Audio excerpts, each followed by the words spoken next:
Amen.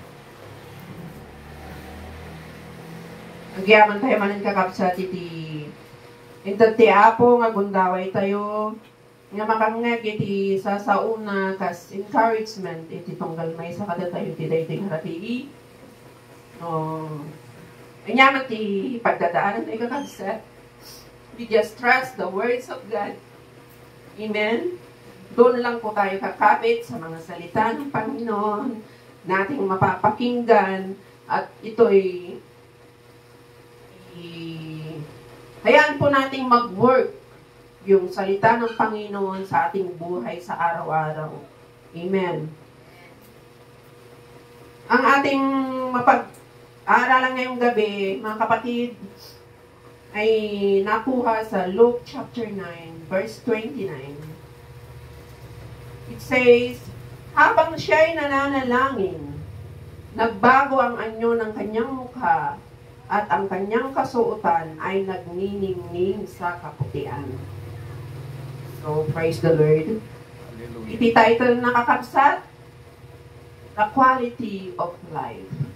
The quality of our life. Kalidad, iti panagbiyak. Amen? So, verse tayo, nagbago ang kanyang anyo. Amen?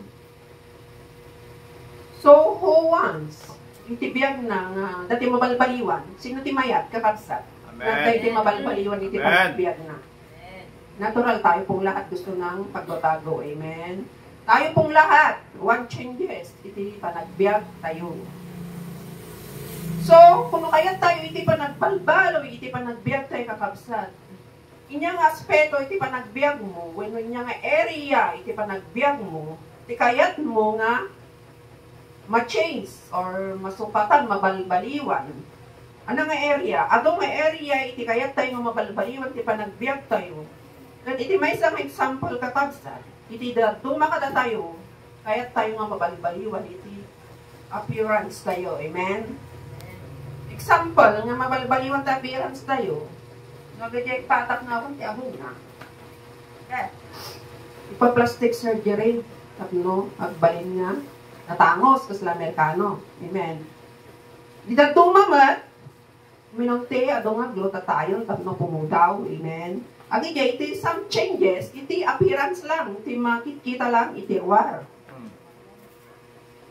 Nga, iti ko na ni Apo, hanga day jay nga changes, iti, tuktukuin ni Apo ditoy, nga dagiti lang pangruar, iti masukatan ka na tayo, iti rupa tayo, agong tayo, at dapat iti agpa iday, kag nagbaling nga inchik, kas jay kakabsat, agpariban tayo, agpakulay tayo, tapno mabaliwan lang jay, aura tayo. Amen? These things or change is not bad or wrong. Okay lang mag-agi kakabsat, aw mo timalina, wala, hindi naman masama, no kaya tayo nga balbaliwan, di tsura tayo, tatno lang pumintas tayo, or lalo tayo nga pumintas, dati anak tiya po, napipintas na gugwapo. Amen? Amen. Nga tayo pa nga magmagnak, agpapintas tayo pa'y. Kasi kakabsat. But the changes Jesus talking about is not to change our appearances.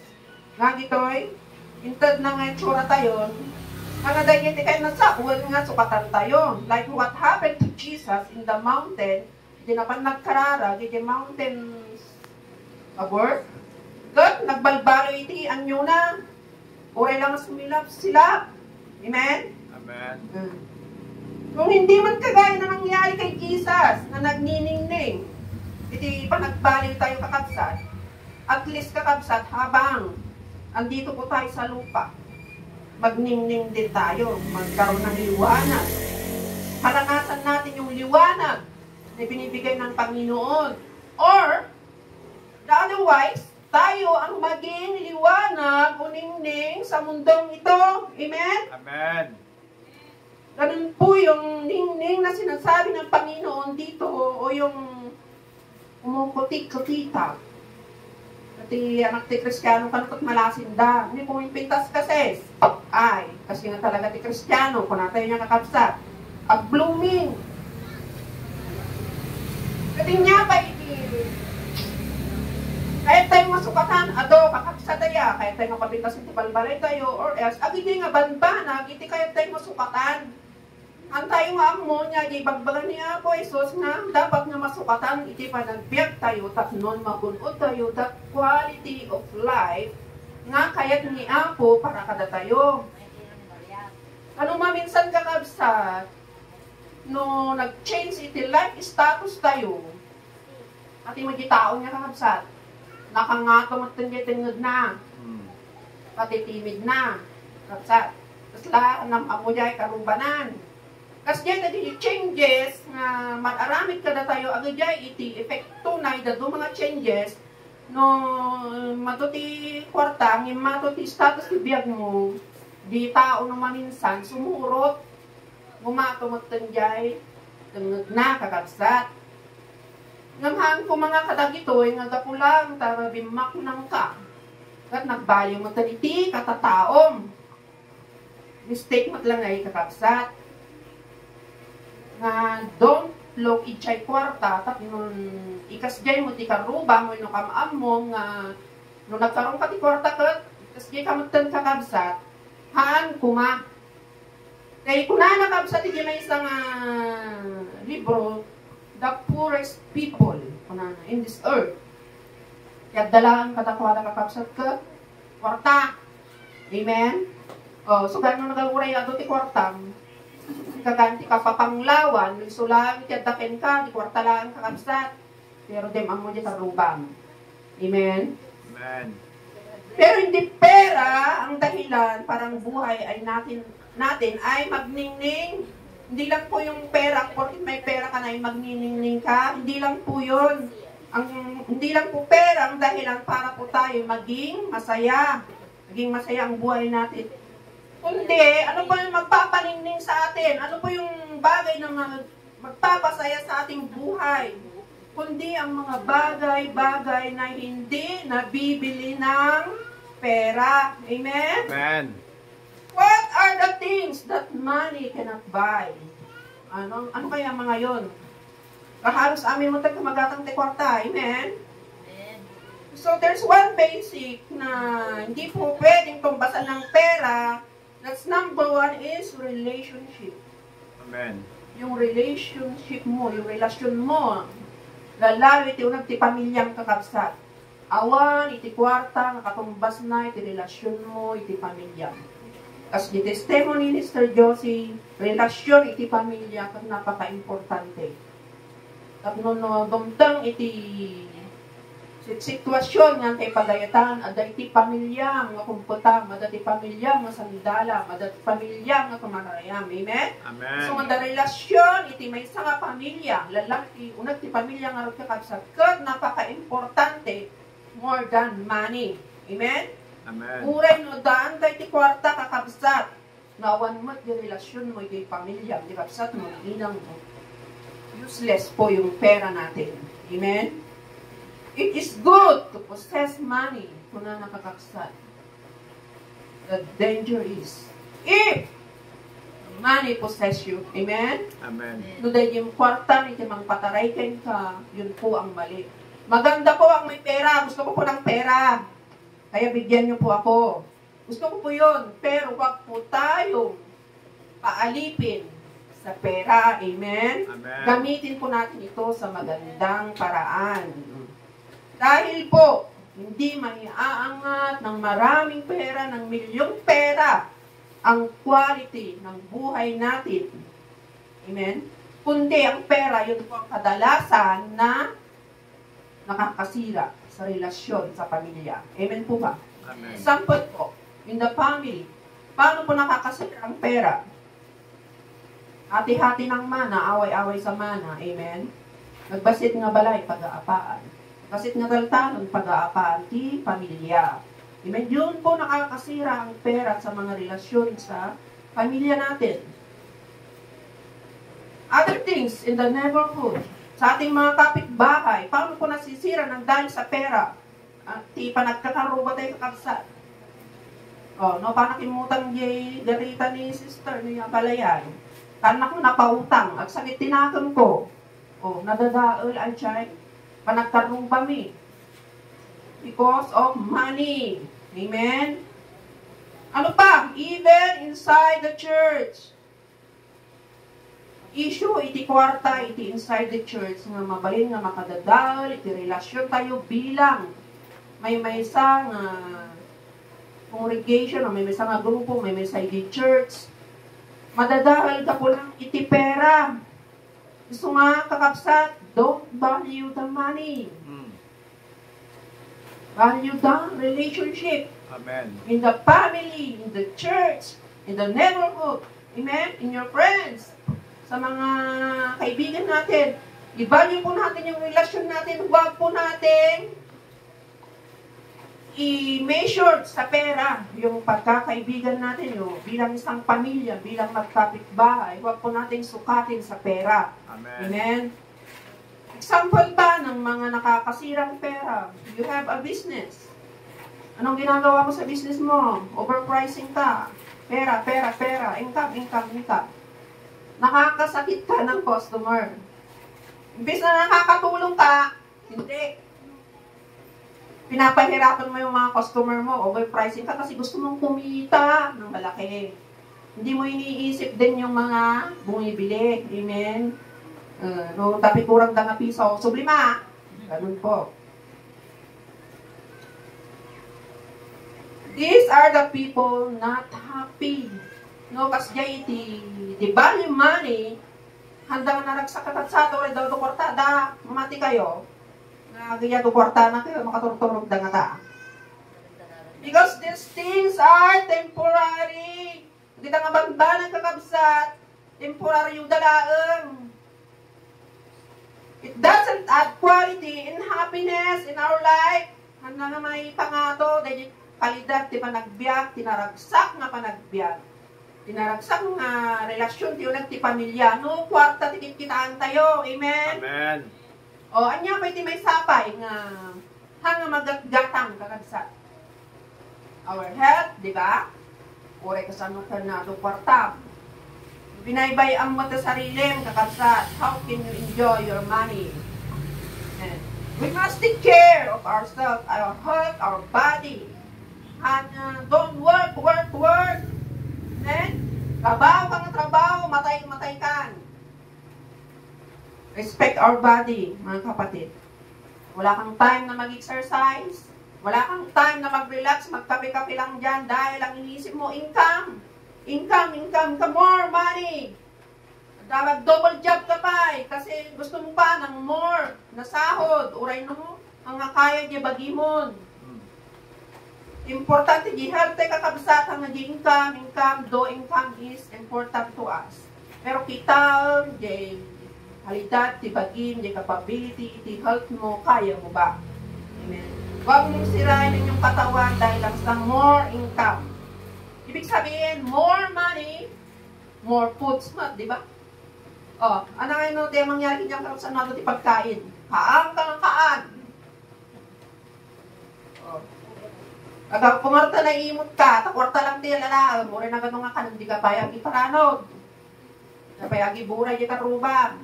Di ka payag agayab, sulsulwag.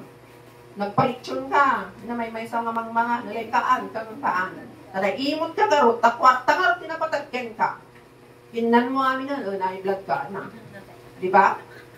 Marami pong ganun mga kapatid, dahil ta naimot, gawin ti naimot, nakuha ko titiban yung matimani kanya na, mga kapatid. Kasi di kakablat so nga, more money, more foods, o anong mangyayari sa'yo, kasakit ka, o anak kapatid sa lakan di porta. Amen? So, dagiting nga banbanag, relationship, our health, isuda, dagiting iti banbanag nga hanga mabaybayadan, iti kwarta. Amen? Kag no dagiti nga banbanag po na nakakabsat kwarta, likaman, dagdaga, balbalay. Kat iso, iti dati nga pa nagbalo iti biyag mo, kat pumintas ti biyag mo, di makal ti dagang, bato ti kwarta, milyones, nagadungan lugan mo. Pero, dagiti nga banbanag kakabsat. Nga pa nagbalo iti status ti biyag mo, kat naibuyod ka. Ang nga iso, tinang iturong, ken kakin ni Apo, nutigot, isotin ng ibuit, kanya nga nang niyadayo, kanya po, amen? Dalungan mo, natural, pasya ka nga pasyaran. Tata Merkules, ayan mo. DKSN.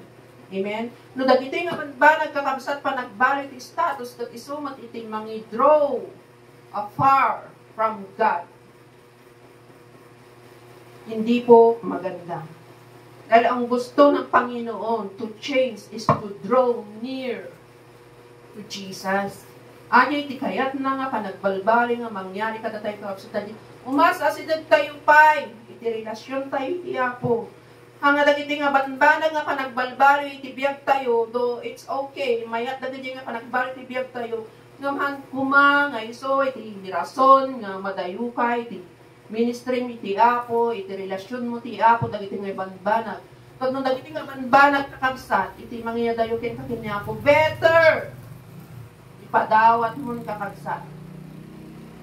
Kasi yun po ang miksa ng relasyon mo sa Panginoon. Ang maraming pera, malaking bahay, maraming sasakyan, yun po yung miksa na mapapalayo ka sa Panginoon, then better not have that things. Naging bagpay nga awan, tikas gay mo kakabsat, no, dagitang nabanbanag, iti mangit kayo, tingkay, tirelasyon mo iti Apo, then better not. We must value the relationship, our health, na dapat ang sarili natin compose, kalma lang, hindi na i-stress sa dami ng pera.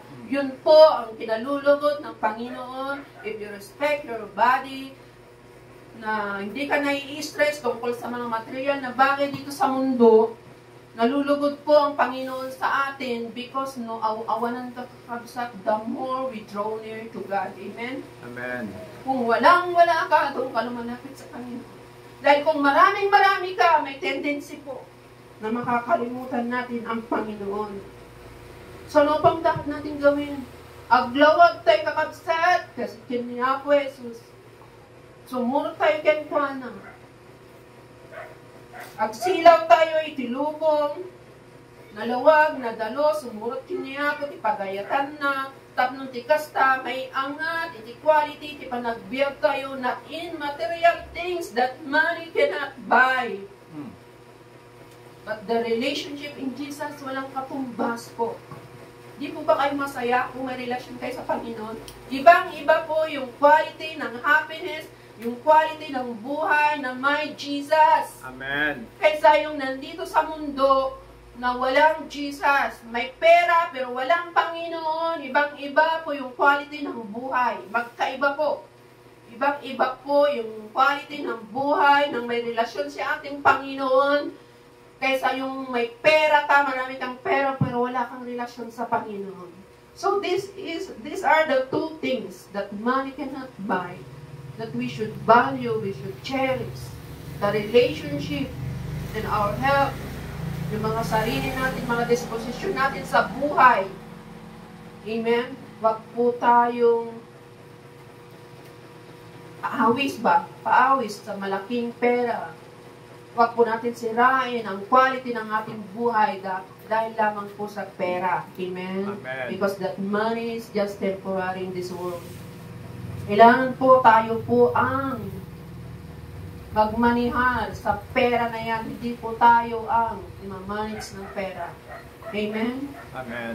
Hanggang dyan lang po dahil ang change na gusto ng Panginoon, dahil pagdating po ng araw, nung sabi ng Panginoon sa Philippians chapter 3 verse 20 to 21, subalit sa kabilang dako, tayong mga mamamayan ng langit, doon nagmumula ang tagapagligtas na hinihintay natin ng may pananabik sa Panginoong Hesukristo.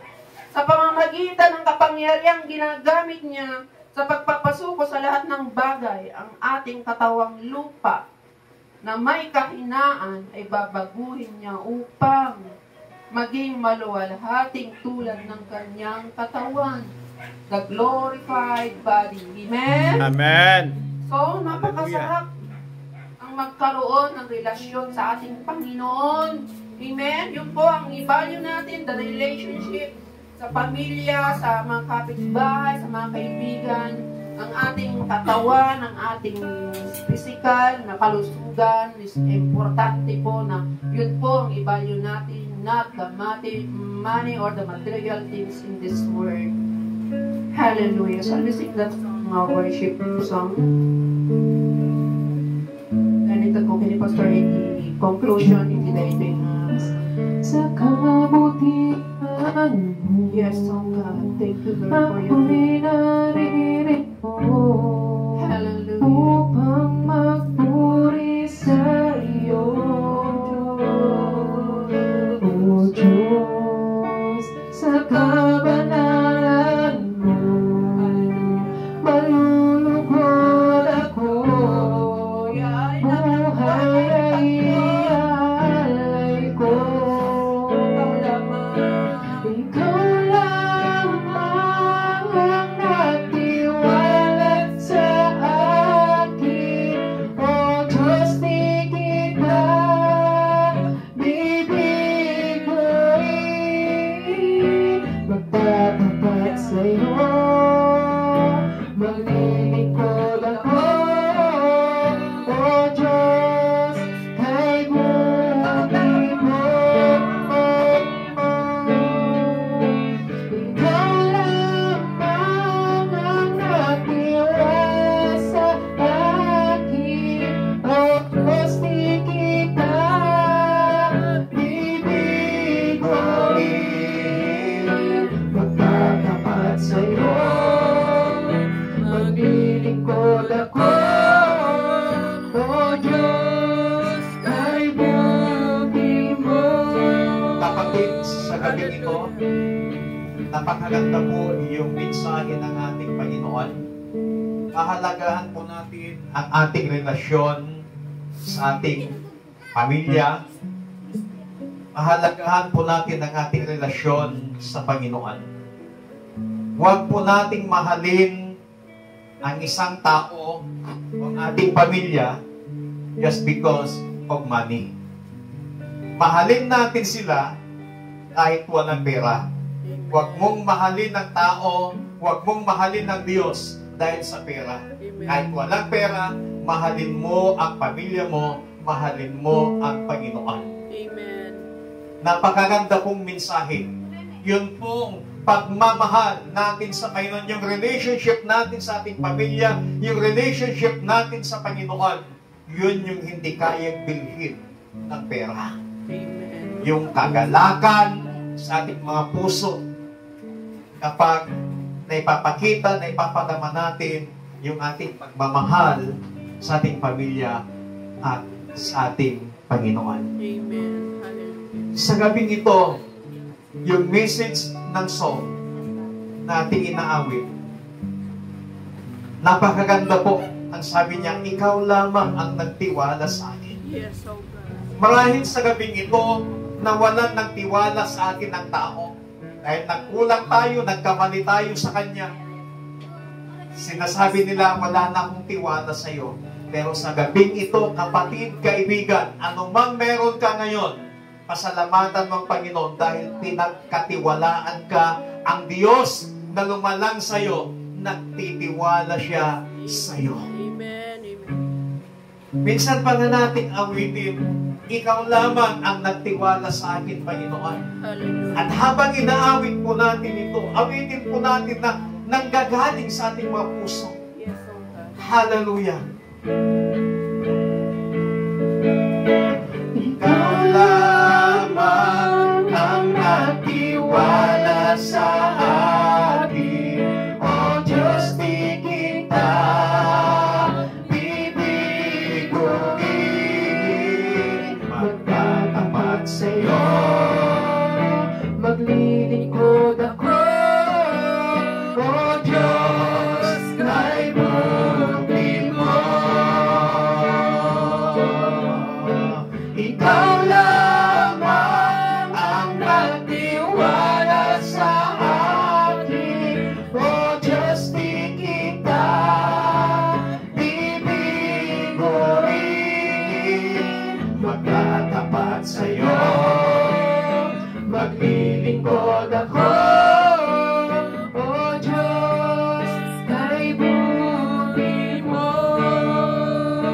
Mga kapatid, gusto ko lamang pong i-correct ang sinasabi, ang prinsipyo ng iba.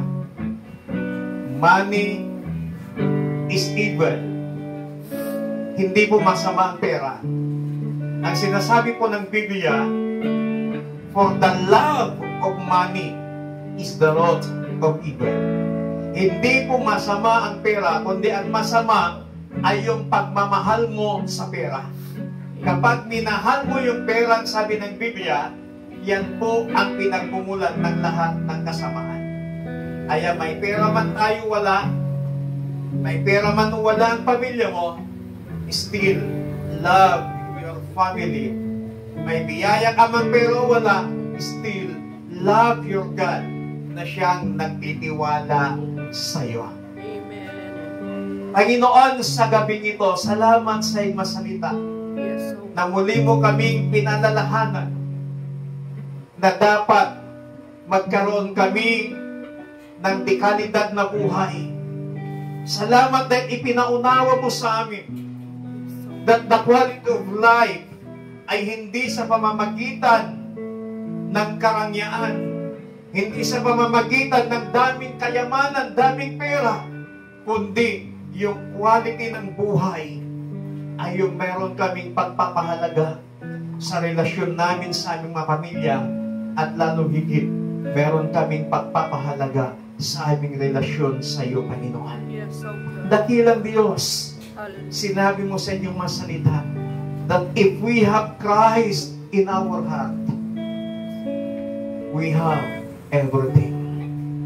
Kaya sa gabi pong ito, Panginoon, ang aming hinihiling sa iyo, banal na Espiritu, patuloy mong ilagay sa aming mga puso, sa aming mga isipan, sa aming mabuhay, the joy of our salvation, the joy na kasama namin si Kristo, yung kagalakan na kami ay naligtas, yung kagalakan ng pangalan namin ay nakasulat sa aklat ng buhay, yung kagalakan ng aming paglilingkod sa iyo. Hallelujah!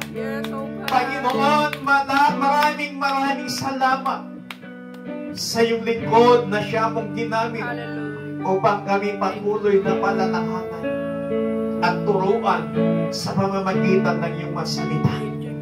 Dakilang Diyos, sa gabi pong ito, ang hinihiling namin, bigyan mo kami ng quality of life. Ang ibig sabihin, marunong kaming magpahalaga sa aming relasyon, sa aming pamilya, at marunong kaming magpahalaga sa aming relasyon sa aming Panginoong Diyos, sa aming Panginoong Hesus, at sa banal na Espiritu. Salamat, Panginoon. Inihiling namin ang iyong kapayapaan, ang kagalakan, patuloy na maghari sa aming mga puso. At salamat po, Diyos, dahil mayroong Diyos na labis na nagtitiwala sa amin. Banal na Espiritu, tulungan mo kami upang yung pagtitiwala sa amin ng Panginoon, hindi namin ma-fail ang Diyos. Hindi namin masira ang pagtitiwala sa amin ng aming Panginoong Diyos. Maraming pong salamat. Salamat po. We give you all the glory, praises, adoration, and thanksgiving. In Jesus Christ, mighty name we pray. Amen. Palakpakan natin ng malakas ang Panginoon.